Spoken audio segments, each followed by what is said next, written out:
ಸಾರ್ವಜನಿಕರ ತಾಲೂಕು ಮಟ್ಟದ ಜನಸ್ಪಂದನ ಕಾರ್ಯಕ್ರಮ ಸಿದ್ಧತೆ ಪರಿಶೀಲನೆ ನಡೆಸಿದ ಜಿಲ್ಲಾಧಿಕಾರಿ ಲತಾ ಕುಮಾರಿ.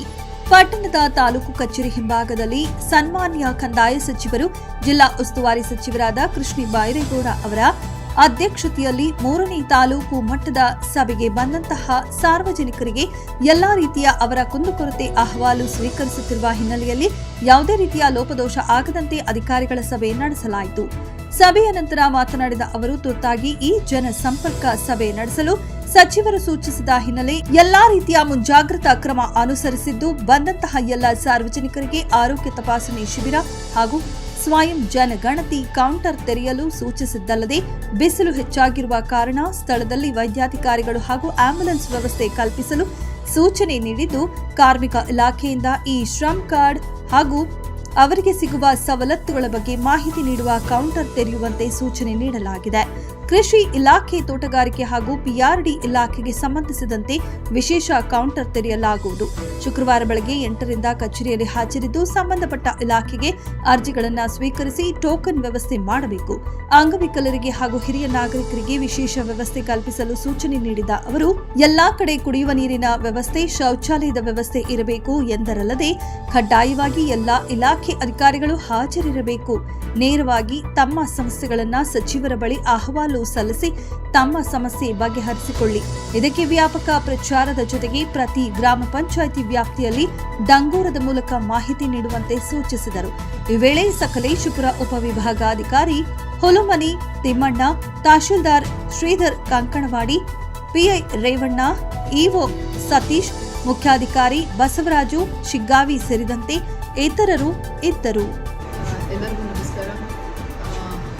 ನಾಳೆ ಅಂದರೆ ದಿನಾಂಕ 10 ಶುಕ್ರವಾರ ಏಪ್ರಿಲ್ 2026ರಂದು ಮಾನ್ಯ ಕಂದಾಯ ಸಚಿವರು ಹಾಗೂ ಜಿಲ್ಲಾ ಉಸ್ತುವಾರಿ ಸಚಿವರು ಶ್ರೀಯುತರಾದ ಕೃಷ್ಣ ಬೈರೇಗೌಡ ಸರ್ ಅವರು ನಮ್ಮ ಜಿಲ್ಲೆಗೆ ಆಗಮಿಸ್ತಾ ಇದ್ದಾರೆ. ಅದರಲ್ಲೂ ಬೇಲೂರು ವಿಧಾನಸಭಾ ಕ್ಷೇತ್ರದ ಸಾರ್ವಜನಿಕ ಕುಂದುಕೊರತೆ ಸಭೆಯನ್ನು ಆಯೋಜಿಸಲಾಗುತ್ತದೆ ಬೇಲೂರು ತಹಸೀಲ್ದಾರರ ಕಚೇರಿಯಲ್ಲಿ. ಹಾಗಾಗಿ ಸಮಸ್ತ ಜನತೆ ಅವರು ಬರೀ ಬೇಲೂರವರೇ ಬರಬೇಕು ಅಂತ ಏನಿಲ್ಲ, ತಮ್ಮ ಯಾವುದೇ ಕುಂದುಕೊರತೆ ಇದ್ದರೂ ಮಾನ್ಯ ಸಚಿವರ ಗಮನಕ್ಕೆ ತಾವು ತೆಗೆದುಕೊಂಡು ಬರಬಹುದು. ತಮಗಾಗಿ ಇವತ್ತು ನಾಳೆ ಬೇಲೂರಿನಲ್ಲಿ ಜನಸ್ಪಂದನ ಸಭೆ, ಸಾರ್ವಜನಿಕರ ಕುಂದುಕೊರತೆಯ ಸಭೆಯನ್ನು ಆಯೋಜಿಸಲಾಗುತ್ತದೆ. ಎಲ್ಲ ಸಾರ್ವಜನಿಕರು ಈ ಅವಕಾಶವನ್ನು ಸದುಪಯೋಗ ಪಡಿಸಬೇಕು. ಅಲ್ಲ, ಯಾಕಂದರೆ ಯಾರಿಗೆ ನಮ್ಮ ಈ ಹಿಂದಿನ ಜನಸ್ಪಂದನ ಸಭೆಗಳನ್ನು ನೋಡಿದರೆ ತುಂಬಾ ನಮಗೆ ಹಾಸನದಲ್ಲಂತೂ ತುಂಬಾ ಅತಿ ಹೆಚ್ಚು 1200ಕ್ಕಿಂತ ಹೆಚ್ಚು ಬಂದಿತ್ತು.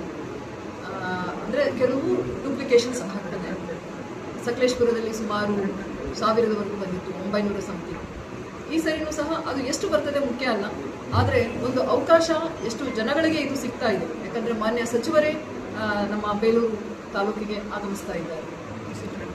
ಈಗ ಮೊದಲನೇದಾಗಿ ಮಾನ್ಯ ಸಚಿವರ ಅಧ್ಯಕ್ಷತೆಯಲ್ಲಿ, ಅವರ ನೇತೃತ್ವದಲ್ಲಿ ಹಾಸನ ತಾಲೂಕಿನಲ್ಲಿ, ಹಾಸನ ಜಿಲ್ಲಾಡಳಿತದ ವತಿಯಿಂದ ಜಿಲ್ಲಾಧಿಕಾರಿ ಕಚೇರಿಯಲ್ಲಿ ಮೊದಲ ಬಾರಿ ಮಾನ್ಯ ಉಸ್ತುವಾರಿ ಸಚಿವರ ಅಧ್ಯಕ್ಷತೆಯಲ್ಲಿ ಜನಸ್ಪಂದನ ಕಾರ್ಯಕ್ರಮ ಆಯಿತು. ಅದರ ನಂತರ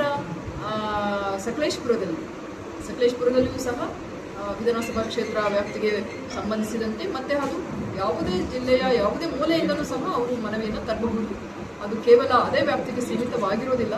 ಆದರೆ ಆ ಕ್ಷೇತ್ರದ ಜನರಿಗೆ ಹತ್ತಿರ ಆಗಲಿ ಮತ್ತು ಅನುಕೂಲ ಆಗಲಿ ಅಂತ ಹೇಳಿ ಮಾನ್ಯ ಸಚಿವರು ಅದೇ ಕ್ಷೇತ್ರಗಳಿಗೆ ಹೋಗಿ ಅಥವಾ ಅದೇ ಊರುಗಳಿಗೆ ಅಥವಾ ತಾಲೂಕುಗಳಿಗೆ ಹೋಗಿ, ಪ್ರತಿ ತಾಲೂಕುಗಳಿಗೆ ಹೋಗಿ ಈಗ ಸಭೆಯನ್ನು ನಡೆಸಲಾಗ್ತಿದೆ. ಈಗ ಹಾಸನ ಆಗಿದೆ, ಸಕಲೇಶಪುರ ಆಗಿದೆ, ಇದು 3ನೇ ಬಾರಿ ಬೇಲೂರಲ್ಲಿ ನಡೀತಾ ಇದೆ. ಮೆಂಡು ನ್ಯೂಸ್ ನೆಟ್ವರ್ಕ್, ಸತ್ಯದ ಕನ್ನಡಿ.